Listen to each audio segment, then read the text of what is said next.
Ahí vamos.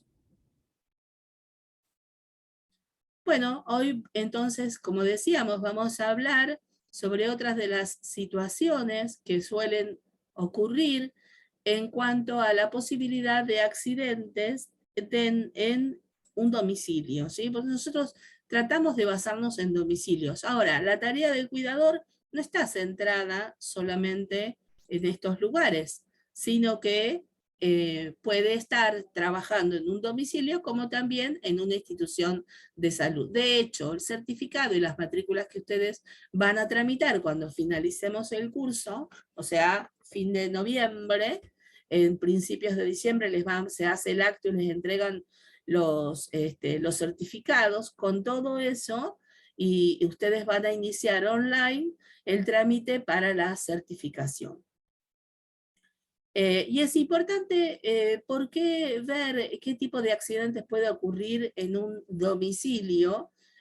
Porque en general los domicilios no están acondicionados como debieran ser para las características del paciente. Ahora, cuando estamos hablando de una institución de salud, de una residencia, de un geriátrico, la verdad es que se supone que eso ya debe estar preparado para la atención y para disminuir el riesgo.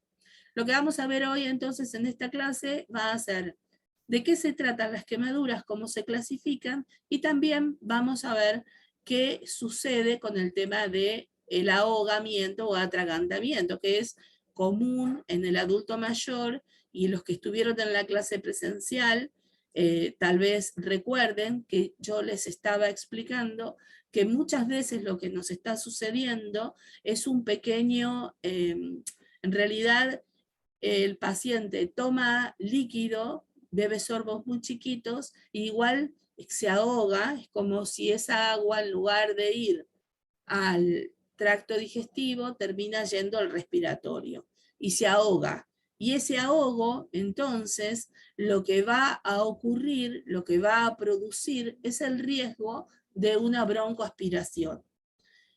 ¿Por qué esto es importante? Bueno, porque las broncoaspiraciones pueden finalizar en una neumonía asociado a esta situación.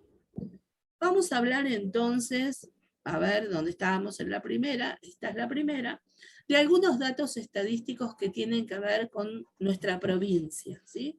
Con la provincia de Buenos Aires. Por eso me pareció interesante traer este dato. Miren que dice que 2 de cada 5 adultos mayores de 80 años han tenido al menos una caída en el año. Por favor, bloqueen los micrófonos y los desbloquean cuando tienen que hacer alguna consulta, ¿sí? Para que nos quede la grabación más linda.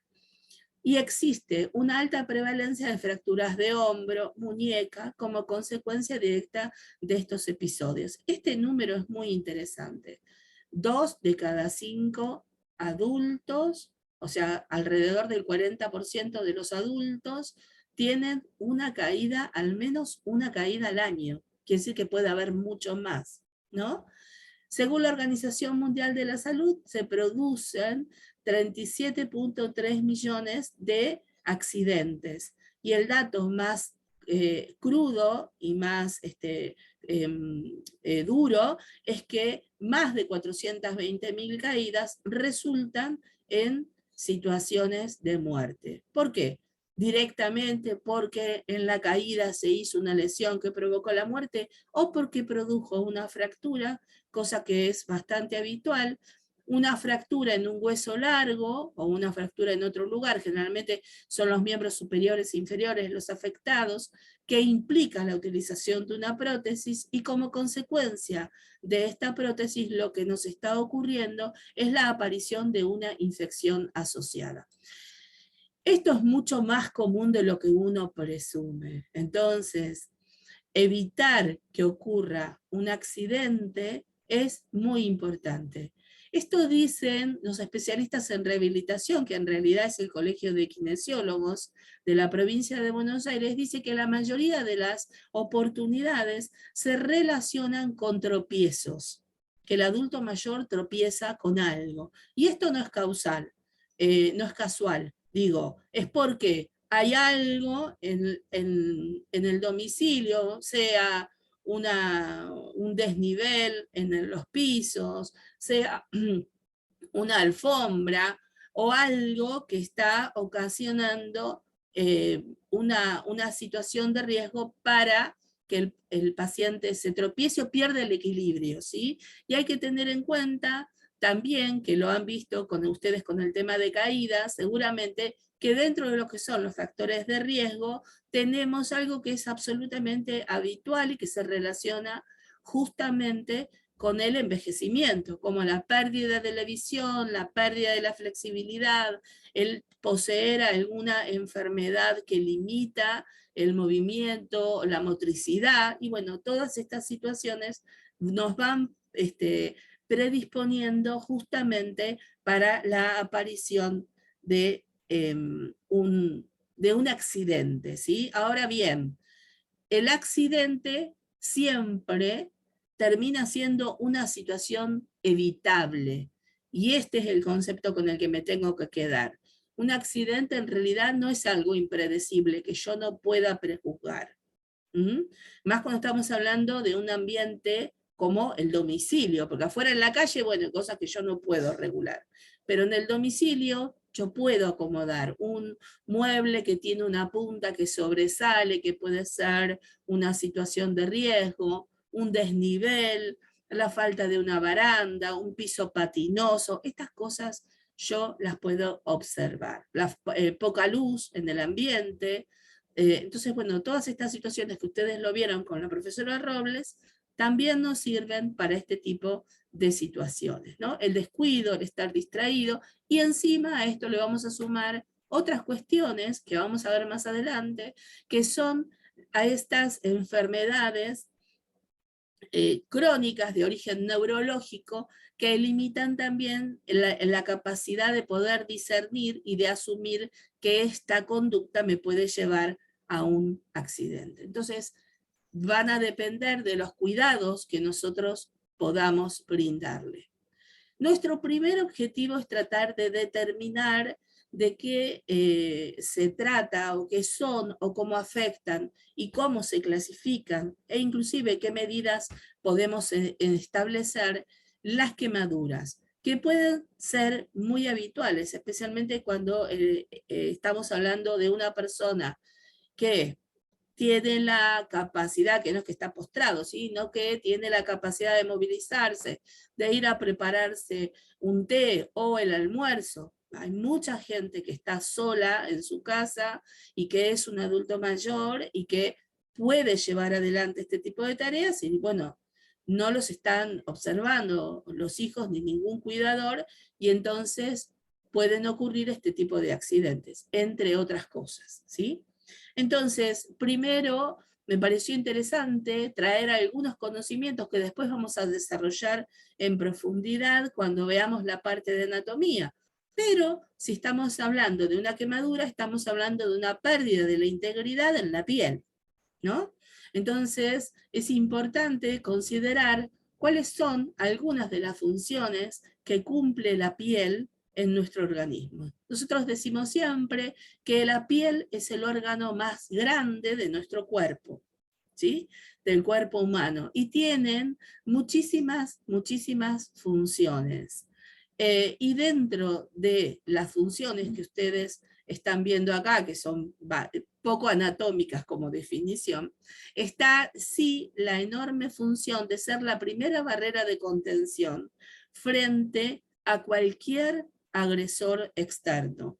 Sea este agresor externo un producto químico o algo físico, el frío o el calor, o inclusive un microorganismo, ¿sí? Por eso la piel tiene una función fundamental. Pensemos que este órgano que se extiende por todo nuestro cuerpo sufre los deterioros del envejecimiento.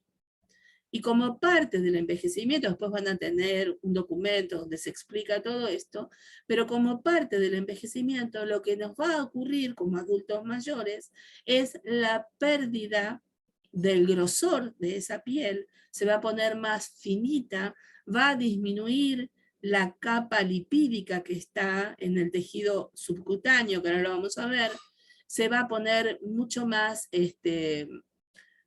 delgada y va a haber una pérdida de colágeno y por lo tanto una pérdida de elasticidad. El colágeno es una de las proteínas que va a utilizar este órgano para mantenerse en buenas condiciones, ¿sí? También pierde humedad, por lo tanto es como mucho más factible la escamación, que inclusive se observen lesiones en la piel y estas sean puertas de entrada de algunos microorganismos oportunistas, es decir, que están esperando la oportunidad para ingresar en el cuerpo y generar algún tipo de enfermedad. ¿Se va entendiendo hasta acá lo que intento explicar?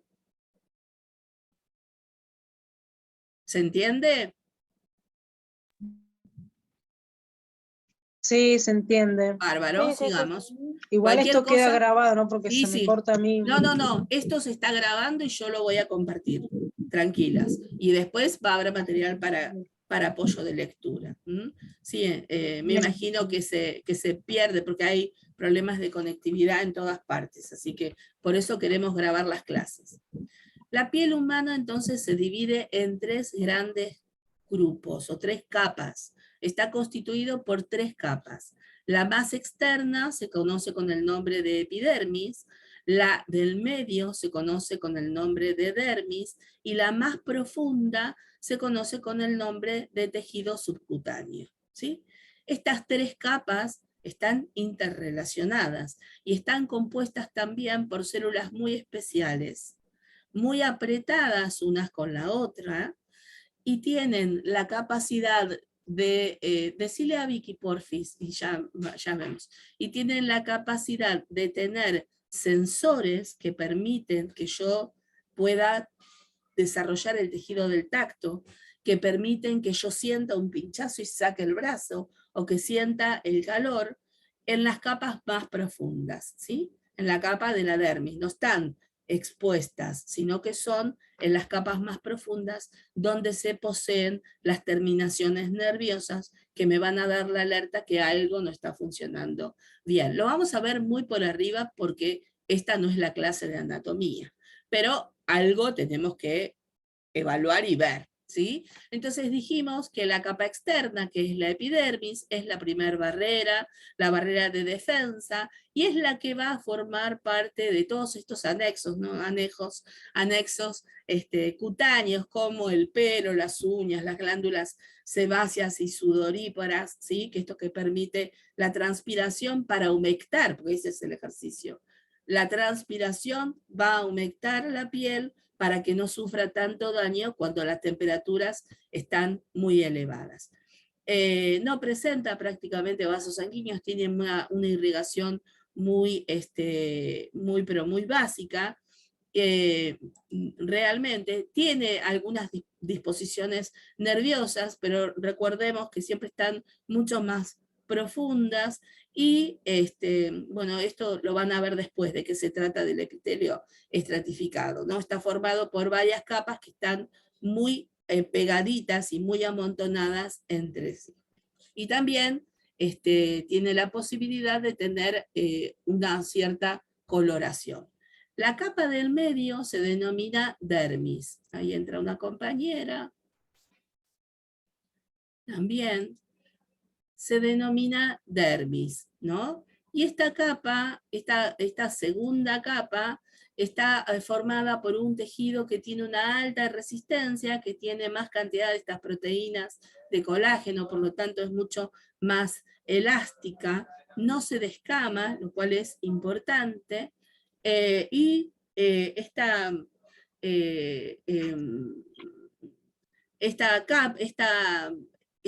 capa de piel, esta dermis, está constituida a su vez por dos tipos diferentes de capas, ¿sí? Una es superficial y otra es más profunda. Insisto, esto es como un pantallazo, yo no estoy en la parte de anatomía, solo quiero que se entienda después cómo es que vamos a clasificar las quemaduras.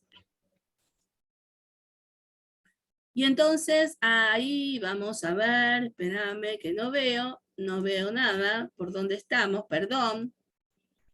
me estoy dando a otro lado, y entonces estamos en la capa más profunda, que es la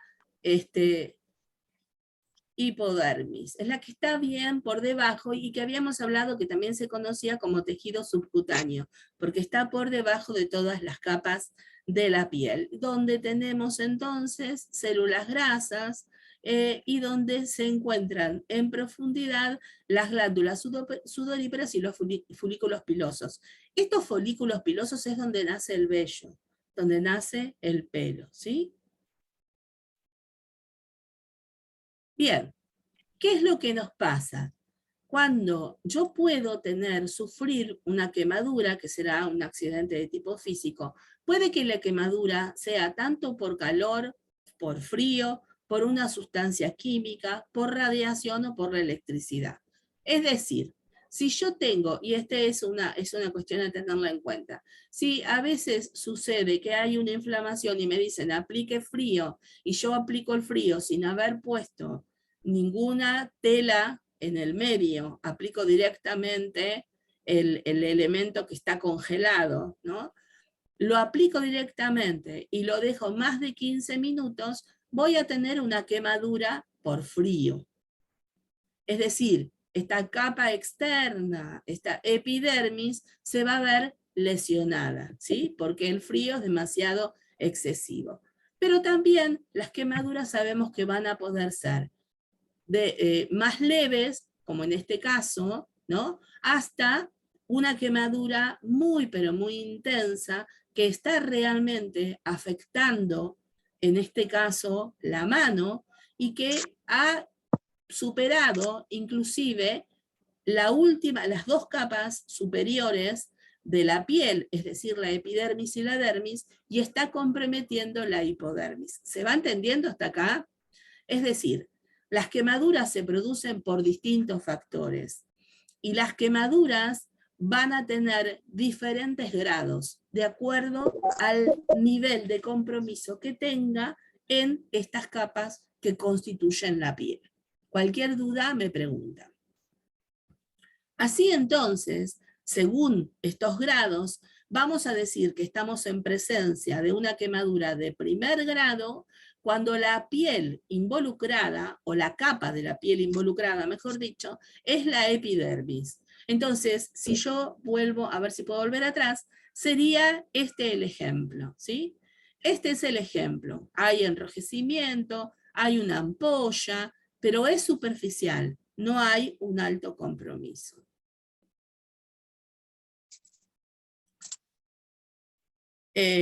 Las quemaduras van a ser de segundo grado cuando la ampolla va a ser mucho más grande, por supuesto, va a haber dolor, va a haber inflamación, la piel se va a ver roja, rosada, húmeda. No sé si alguno de ustedes ha tenido alguna vez alguna quemadura con, no sé, con el horno, que para nosotras es una cosa, a mí yo siempre me quemo, soy un queso.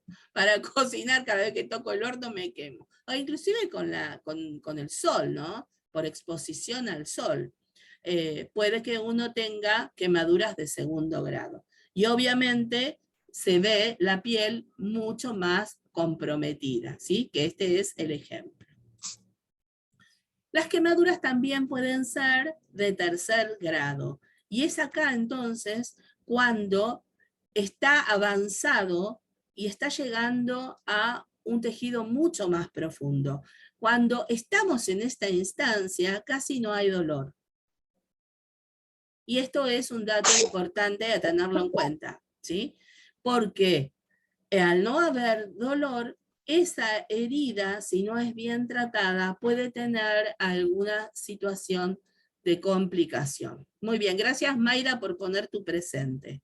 Por favor, les invito a las que están que pongan el presente y nos va a quedar grabado.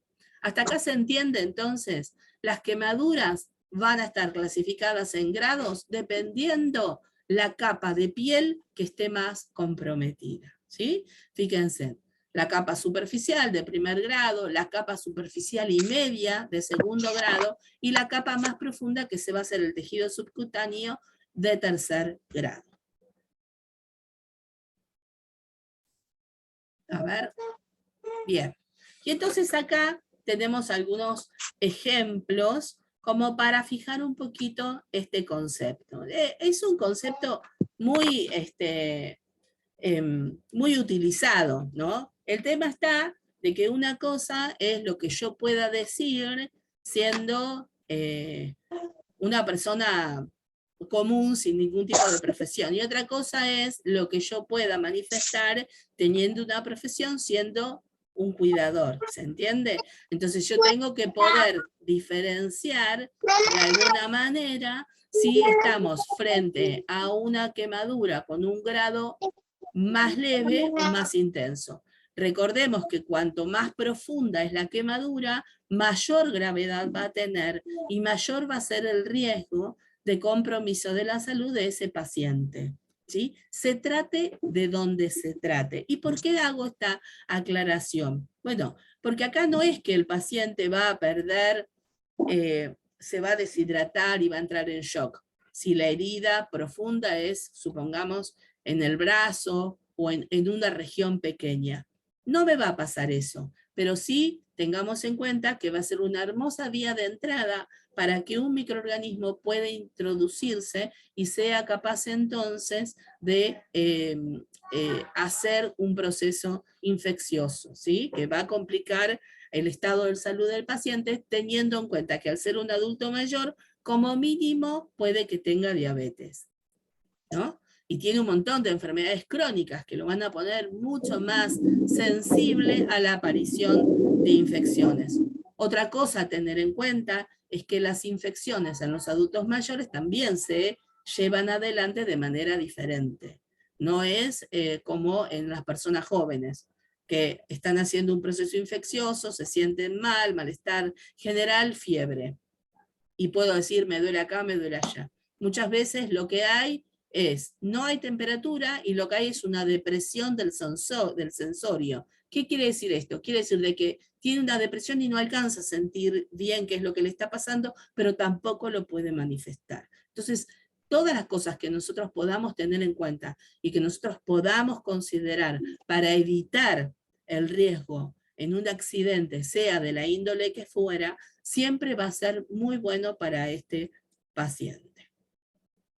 Existe una regla que se conoce con el nombre de regla de Wallace o regla del 9, ¿sí? Que consiste justamente un minuto, sí. ¿Nos podemos tomar un minutito? Espérenme que paro la grabación porque me están preguntando algo. Denme un segundito, por favor. Les pido que no se vayan. A ver si dejo de compartir. Ahí vamos. Les pido por favor que no se vayan, que ya continuamos. No sé cuánto tiempo me queda.